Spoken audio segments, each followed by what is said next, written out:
Hello friends, स्वागत आहे आपल्या युट्यूब चॅनल आर डी फार्मामध्ये. आणि मित्रांनो, या व्हिडिओमध्ये आपण डिस्कस करणार जे नवीन फार्मासिस्ट वॅकन्सीचं नोटिफिकेशन आलेलं आहे. मित्रांनो, तुम्हाला माहिती आहे आर डी फार्मा युट्यूब चॅनलवर ज्या काही फार्मासिस्टच्या वॅकन्सीज येतात किंवा महत्त्वाचे नोटिफिकेशन येतात, यांची सर्वांची इन्फॉर्मेशन सर्वात आधी प्रोव्हाइड केली जाते. आणि मित्रांनो, त्याचबरोबर DHSC जी महाराष्ट्रामध्ये मित्रांनो अपकमिंग फार्मासिस्टची चांगली वॅकन्सी आहे, तर या वॅकन्सीसाठी मित्रांनो आर डी फार्मा थ्रू एक स्पेशल बॅच घेण्यात येत आहे. तर या बॅच मध्ये तुम्हाला जर इनरोल करायचं असेल तर मित्रांनो हा जो व्हॉट्सअप नंबर दिलाय या व्हॉट्सअप नंबरवरती व्हॉट्सअप मेसेज करायचा आहे.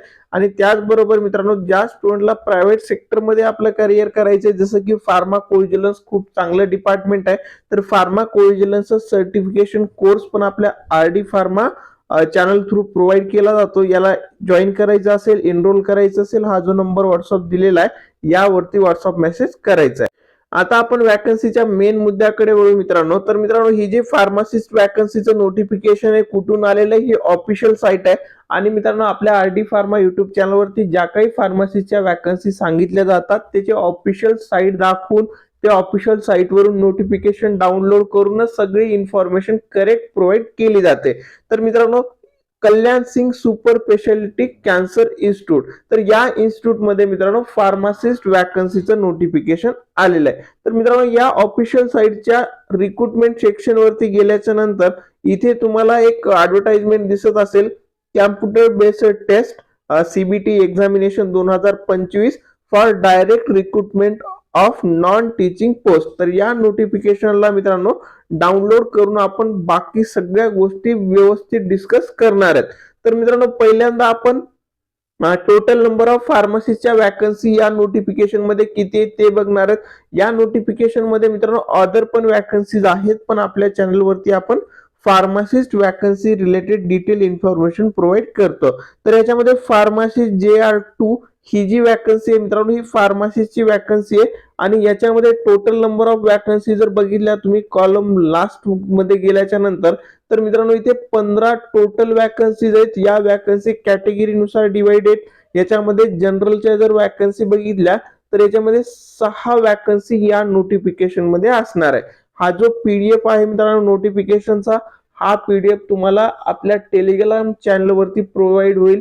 टेलिग्राम चॅनलची लिंक डिस्क्रिप्शन मध्ये दिलेली आहे. तिथे इथे 15 वॅकन्सीज आहेत. आणि त्यानंतर या वॅकन्सीचा स्पेकेल जो असणार आहे तो आहे 29,200 ते 92,300, जे की फार्मासिस्ट वॅकन्सीचं बेसिक पेकेज असतं सगळीकडे. आणि मित्रांनो, ही सेंट्रल गव्हर्नमेंटची परमनंट वॅकन्सी असणार आहे, महाराष्ट्रामधली वॅकन्सी नाही, सेंट्रल गव्हर्नमेंटची ही वॅकन्सी असेल. याच्यामध्ये टोटल 15 वॅकन्सीज आहेत. त्याच्यानंतर मित्रांनो आपण इम्पॉर्टंट गोष्ट बघू, म्हणजे की इलिजिबिलिटी क्रायटेरिया काय असेल. जर तुम्हाला या वॅकन्सीसाठी अप्लाय करायचे, ऍप्लिकेशन करायचे, तयारी करायची असेल, तर त्यासाठी मित्रांनो एज्युकेशन क्वालिफिकेशन काय असणार ते आपण बघणार आहेत. तर इथे आपण फार्मसीचं जे दिलेलं आहे ते एज्युकेशन क्वालिफिकेशन बघणार आहेत. म्हणजे 5th नंबरला फार्मसीचं दिलेलं आहे. याच्यामध्ये जर बघितलं मित्रांनो, तर इसेन्शियल मध्ये तुम्ही बघितलं diploma in pharmacy from recognise university institute should be a registered pharmacist under pharmacy act 1948. तर मित्रांनो, या 15 वॅकन्सीसाठी तुम्हाला अप्लिकेशन जर करायचं असेल ना, तर या वॅकन्सीसाठी तुमचं डी फार्म कम्प्लीट असलं पाहिजे, म्हणजे डिप्लोमा इन फार्मसी प्लस तुमचं जे आपलं महाराष्ट्र फार्मसी काउन्सिलिंगचं रजिस्ट्रेशन आहे, तर ते रजिस्ट्रेशन कम्प्लीट असणं तुमच्याकडे असलं पाहिजे. म्हणजे तुम्ही या वॅकन्सीसाठी अप्लिकेशन करू शकता. तुमच्याकडे कुठलाही एक्सपिरियन्स नसेल तरी पण चालेल. जर तुमच्याकडे diploma in pharmacy plus registration असेल तर तुम्ही या वॅकन्सीसाठी इलिजिबल. बी फार्म असेल तुम्ही या वॅकन्सीसाठी इलिजिबल. आता इथे ना डिझायरेबल मध्ये डिग्री इन फार्मसी दिलेलं आहे आणि 2 इयर एक्सपिरियन्स दिलेला आहे. पण हे मॅटर नाही करणार मित्रांनो. इसेन्शियल जे असतं ते एज्युकेशन क्वालिफिकेशन आहे, तर त्यासाठी सर्व डिप्लोमा स्टुडंट इथे इलिजिबल असणार आहेत. आता या वॅकन्सीसाठी अप्लाय करायचं तर याची एक्झाम फीस काय असेल, तर मित्रांनो इथे वरती एका सेक्शन मध्ये एक्झाम फीस दिली आहे. तर मित्रांनो इथे जर बघितलं तर जनरल साठी जी एक्झाम फीस आहे, अप्लिकेशन फीस आहे, अप्लिकेशन फीस 1000 रुपये. आणि त्यानंतर GST 18% याच्यावर 180 रुपये. तर मित्रांनो तुमची अप्लिकेशन फीस जी आहे ते ₹1180 तुम्हाला ऍप्लिकेशन फीस या वॅकन्सीसाठी अप्लाय करायची असेल तर लागणार आहे.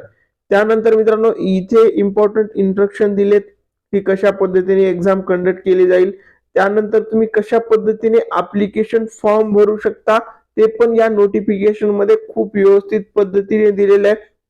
तुम्हाला जे काही लागणारे डॉक्युमेंट आहेत, कोणते डॉक्युमेंट लागणार, ते कसे लागेल, त्याची साईज काय असेल, या सगळ्या गोष्टी इथे खूप व्यवस्थितपणे दिल्यात. तर त्यासाठी ही जे पीडीएफ आपण टेलिग्राम वरती देतोय ती व्यवस्थित रीड करा.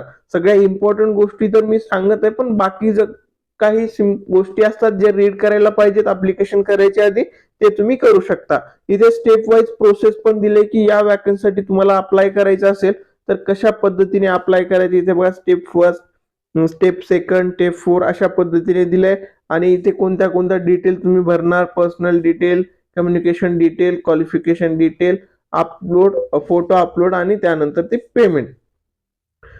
त्यानंतर मित्रांनो इथे जो सिलेबस असणार आहे किंवा एक्झाम पॅटर्न जो असतो तो कशा पद्धतीचा असणार आहे. तर याच्यामध्ये मित्रांनो टेक्निकल आणि नॉन टेक्निकल दोन्ही सिलेबस असणार आहे.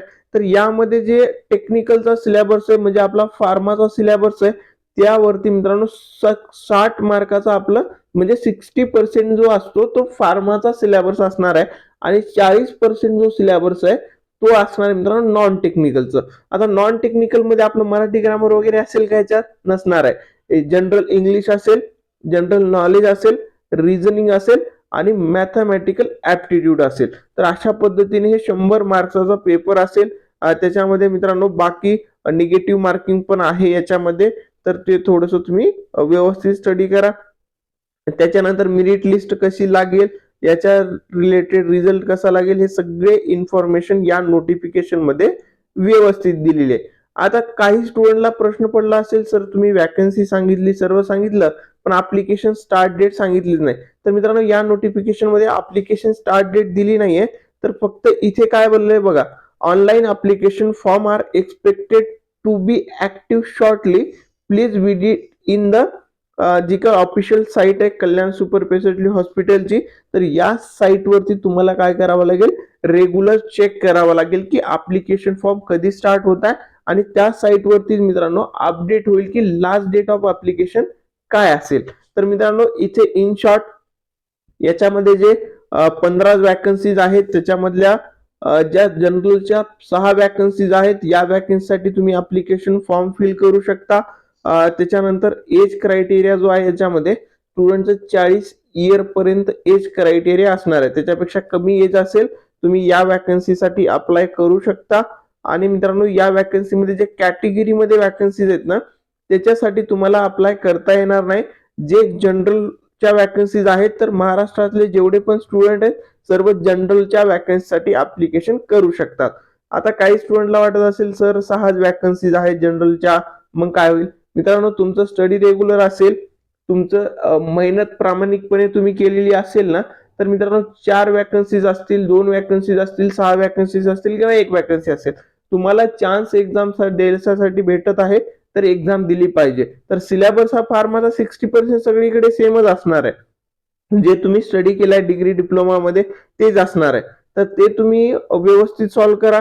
जे ऍप्टिट्यूड आहे, रिझनिंग आहे, हे तुम्हाला मित्रांनो बाकीच्या एक्झाम मध्ये पण लागतं. सेंट्रलची कुठली पण एक्झाम असेल तुम्हाला ते रिझनिंगचं नॉलेज, जनरल नॉलेजचं, इंग्लिशचं नॉलेज हे तर लागणारच गोष्टी आहेत. सो हा सिलेबस काही बाहेरचा वेगळा कुठला नाहीये.